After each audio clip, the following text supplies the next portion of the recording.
Hola, com estàs? Et dono la benvinguda a un nou episodi del podcast Comunicació Estratègica, on parlem de com destacar, connectar i vendre en digital, sobretot amb una comunicació estratègica alineada i molt clara. Jo sóc la Rosa Cols, consultora de comunicació i màrqueting, i avui et proposo un episodi, més relaxat, més reflexiu, perquè ja que estem en plena Setmana Santa, tenia ganes d'aportar alguna coseta que poguessis escoltar en un moment de tranquis, però que tampoc et fes treballar. I avui et vull parlar del propòsit. La veritat és que et porto aquest tema perquè la setmana passada vaig fer una consultoria amb una clienta per orientar la seva primera pàgina web. I al mig de la consultoria em va sorprendre perquè em va dir unes paraules que em van fer parar en sec i inclús li vaig dir gràcies per haver-m'ho dit, perquè literalment havia posat en paraules el meu propòsit. Em deia que m'agraïa la claredat en com presentava tot el material, però sobretot en el fet que li estava indicant com fer-ho, li estava resolent els dubtes perquè tingués prou autonomia.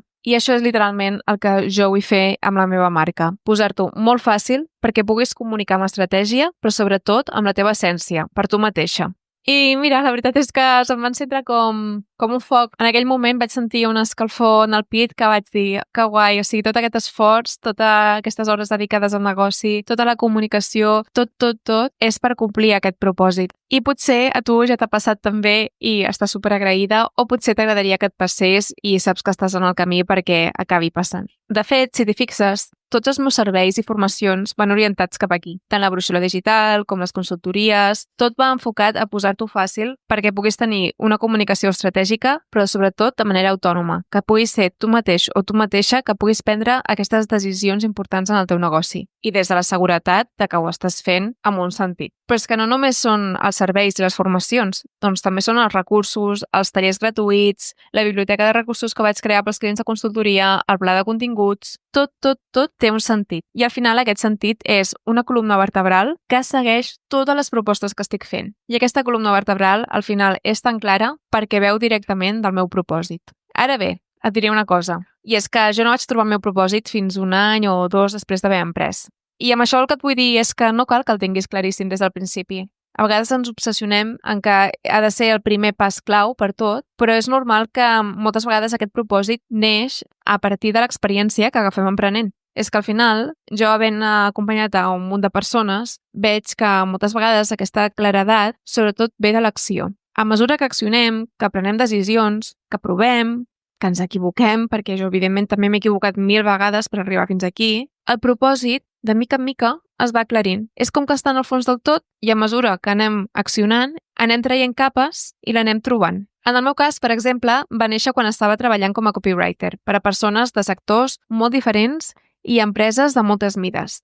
I t'ho dic, no només empreses, sinó també institucions, equips molt diversos, sectors que ara mateix ni t'imagines, com per exemple sectors, jo què sé, de l'impremta, però que imprimien els paquets a les xocolatines. Sí, hi ha gent que també escriu els copies de les seves pàgines web, i jo en vaig ser una d'elles. I a mesura que anava treballant, de mica en mica, vaig anar veient quin tipus de client m'agradava més, com volia enfocar el meu negoci, com m'agradava treballar i de quina manera, sobretot pels meus talents que anava descobrint a poc, podia aportar més a les persones que acompanyava. I va ser a través de crear noves propostes, de fer enquestes, d'escoltar els meus seguidors i també als meus clients. Doncs a poc vaig anar connectant tots aquests punts i cada cop m'era més fàcil veure quin era aquest foc intern que realment m'encenia. Quines eren aquelles accions o aquelles propostes que deia «Uau, o sigui, ara sí que m'hi sento 100% còmoda, ara sí que vull anar 100% cap a aquesta direcció».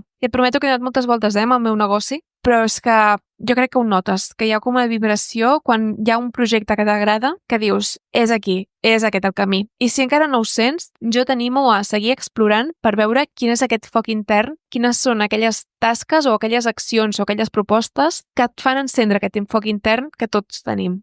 I és que de veritat que tenir el propòsit clar és de les millors coses que pots fer pel teu negoci. Perquè, com comentava, és aquesta columna vertebral que fa que de cop i volta tot ho tinguis clar, que de cop i volta tot comenci a encaixar. I és que quan tenim clar el nostre propòsit, passen coses també molt boniques. I és que deixem de comparar-nos amb els competidors, perquè al final nosaltres estem fent les coses per aquest propòsit intern. La comunicació, el màrqueting, les propostes que volem crear, tot flueix, perquè al final tot va a favor d'una cosa molt més gran.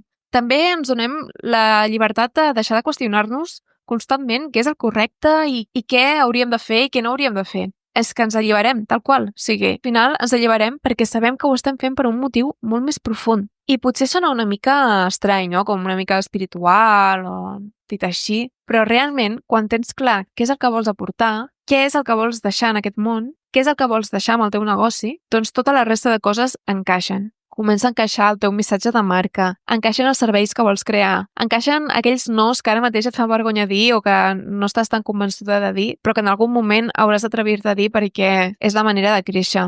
I tot es torna molt més clar. De fet, a mi, per exemple, m'agrada molt l'escriptura creativa. I en Neil Gaiman, que és un escriptor de fantasia que a mi m'encanta, té una metàfora que crec que ho descriu molt bé. I és que ell diu que quan tens clar el teu propòsit o quan tens clar què és el que vols fer, ho veus com una muntanya. Una muntanya que és la teva obsessió. És l'obsessió del que vols aconseguir. És l'obsessió de cap a on vols anar. Llavors, el teu únic objectiu és arribar en allà. La teva obsessió és arribar en aquesta muntanya. I quan alguna cosa et fa allunyar d'aquesta muntanya, ho notes de seguida, perquè de cop i volta veus que en el teu horitzó es va tornant més petita i més petita i més petita i més petita. I quan fas un pas o alguna proposta o alguna cosa que t'hi acosta, també ho notes, perquè de cop i volta aquesta muntanya comença a fer-se més gran, comences a veure el pic, les pedres, els arbres, i vas provant noves coses i cada cop tens més clar quines són aquelles coses que t'apropen a la muntanya i quines coses són les que t'allunyen. I a mesura que vas provant i vas fent i vas accionant, cada cop t'hi apropes més i la veus amb més claredat i amb més seguretat. I així de poderós és tenir clar el teu propòsit, de veritat. I no, el propòsit no és només per posar-ho a la pàgina web. Això és un extra, però realment és molt més que això. I és que realment el propòsit va molt més enllà del màrqueting, de la comunicació, i és que, et diré més, moltes vegades va molt més enllà del teu negoci. Però pel teu negoci, sobretot, serà aquesta columna vertebral que t'ajudarà a realment tenir claredat en què és el que vols comunicar, en què és el que vols crear i com vols ajudar a les persones a qui vols acompanyar.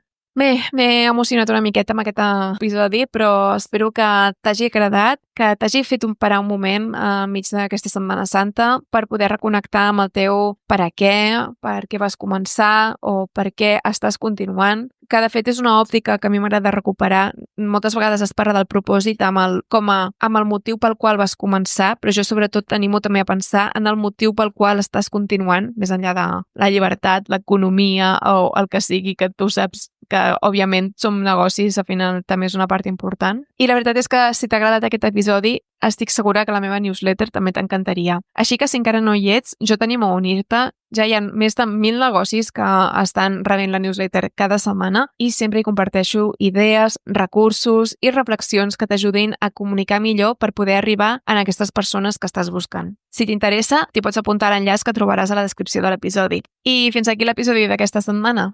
Ens escoltem la setmana vinent, que ja serà Sant Jordi i ja saps que, com a mínim per mi, és el millor dia de l'any. Una forta abraçada.